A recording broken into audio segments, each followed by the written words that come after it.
que cada any organitza la Casa Galega per celebrar la seva setmana cultural, ha comptat avui, en el seu últim dia, amb l'actuació de diversos grups de música i dansa gallecs, però també andalusos i de Xile. Cada any, com a mostra de bona convivència de la ciutat, l'entitat convida grups d'altres cultures, com és el cas de l'associació Pablo Neruda de Xile, que ha mostrat davant del públic com és el seu ball nacional, la cueca.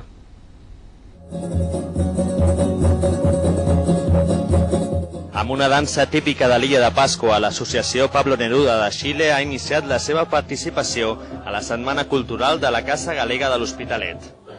Els espectadors també han pogut gaudir de la cueca, el ball nacional d'aquest país sud-americà. Bueno, de hecho nosotros ya hace varios años que procuramos hacer una muestra del panorama de culturas y folclores que conviven en Hospitalet. Siempre solemos tener de algún país allí de las fronteras, como se decía antes, ¿no?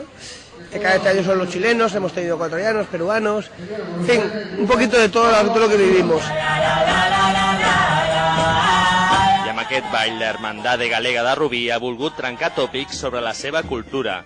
Així, a més de la típica muñeira, també han interpretat balls com la jota o la rumba, però al més pur estil gallec.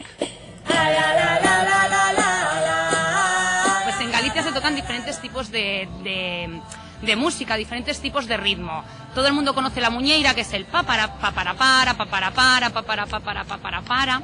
Pero tenemos también la jota, que sería para barabam, para bam, pam, para barabam, para bam, pam, para barabam, para bam, pam. Paso doble, pam, para bam, pam, para bam, pam, para bam, pam. Y desde luego también existe la rumba gallega. Amb la jornada d'avui es tanca la 7a Setmana Cultural Galega de l'Hospitalet. Enguany la celebració ha tornat al Parc de l'Alhambra.